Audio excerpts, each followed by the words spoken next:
Next one's from Lars. Oh, here's the guy again. Lars Kunitz.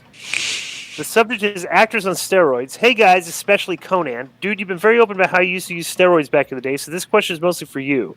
I don't know if you've seen the photos of Chris Hemsworth filming the new Thor 4 movie, but the guy is just insanely jacked, to the point that it actually looks fake, but it isn't. What makes it all even crazier is that he was already huge for Thor in previous movies, but now he looks like he gained around 30 pounds of solid muscle for this movie and the Hulk Hogan biopic, which is filming soon. Plus, I don't know if you guys have ever seen the Baywatch movie, but Zac Efron looks like he was juiced out of his effing mind, which is weird to say considering that The Rock was in the movie with him. Basically, my question is, can you tell when actors are on the juice?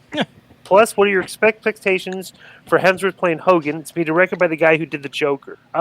So this is something that's happened in society over the years that actually came about very quietly because sports still kind of bans PEDs, right? But all of a sudden, as a society, we kind of realized, that some doctors and stuff are thinking that testosterone and growth hormone are actually curing, like there's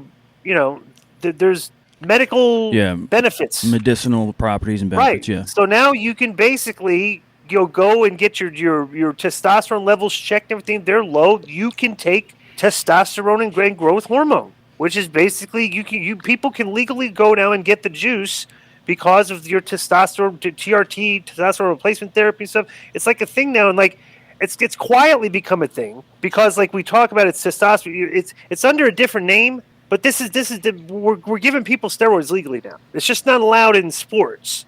And you see now, like guys like Brock, guys in the WWE that aren't on full-term deals can skip the wellness policy and get testosterone because it's legal. You go to your doctor, you prescribe it, and they prescribe it to you. I was watching. Like this people would have been outraged at this years ago. Yeah.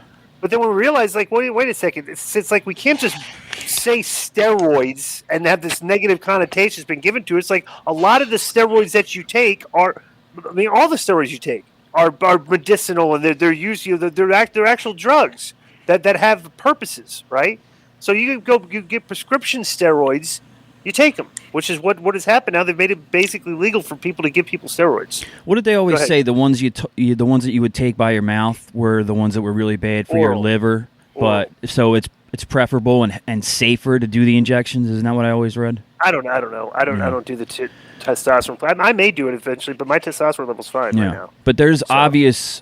You can see when an athlete or an actor's on them. At least from my perception, sometimes their head gets bigger and they start losing their hair and stuff. I remember that's because they're abusing it. Yeah. Do you remember when Stallone got popped in Australia because he had some HGH in his luggage? Right. At the time, he was filming one of the Expendables. Of course, I mean, look at how he looked in those movies. There's no way. And I remember it was a big scandal, but now, like, you have guys like Chris Pratt who go from your everyday dad bod to just being absolutely shredded. Like, that's not, look at The Rock. What was that Rock, the movie that The Rock and Marky Pain and Gain. Yeah, look how big they were in that. He played a steroid abuser, so. Right. It's like, it's like whatever, Yeah. That's been the biggest to me. I don't want to use the word hypocrisy, but it's a silly, like the wellness policy because people are so irrational. Okay. When the steroid scandals were going through sports and steroids were rampant through sports, right? And everybody's finally said, okay, this is enough. We have to stop. Yeah, Congress. And they basically cold cut. Okay, we're going to make penalties really strict, 50 games, whatever it was, right? But during that time, it's like we always just glossed over the fact that, like, okay, I've always used to tell Dixie this because we were in Impact back then, and I would say, why is there a wellness policy? We're not legitimate competition. It's like, why are wrestlers having to right? Because we're not competing against each other. This is not sports. It's not a performance-enhancing drug.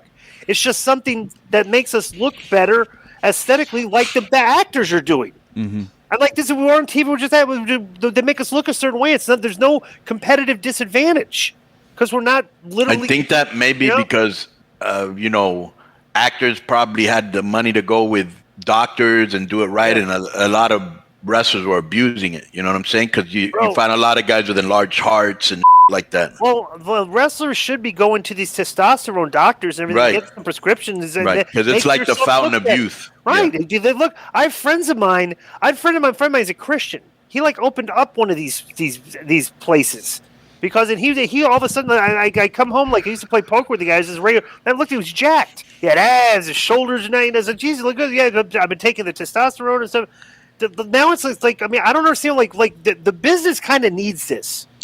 These wrestlers, if it's legal, if I don't know what the wellness policies are in AEW and WWE, but if they're legally can take testosterone, bro, you should do it. You know, almost all of them are. Almost everybody that's over 40 in our business is taking TRT. Yeah, and they can because most likely they have a prescription. But I wanted to read this to you because this immediately made me think of this. When Congress was looking into wrestling in 2007, after the Benoit situation, and Vince that's what it was, the Benoit thing. Yeah, that triggered. Oh my God! Is your steroid? What do they call it? Roid rage? Yeah, that was the thing. Roid rage, right? Well, they instituted the wellness policy after Eddie died, and then after Benoit died, they had this congressional hearing. So Vince had sent a letter to over 500 ex-wrestlers about if you need rehab or whatever, we'll pay for it. And did either of you guys get this letter? I think I did. Yeah, because you really? You had worked there. Yeah. So so for life, since you've worked there, they'll take. They must have kept my name on some sort of list. Or they're worried about what's past. The word No. What's the word? Liability. Yeah. Maybe is what they were thinking of. That's what you're going to hear here because it says here on December 14th, 2007, Vince was interviewed by the Oversight and Government Reform Committee investigators. And when asked about the letter he sent out, he says, "Unfortunately, it's about the only thing we can do. I don't like to read about these deaths at all, and some of these people who have overdosed and things of that nature have been friends of mine.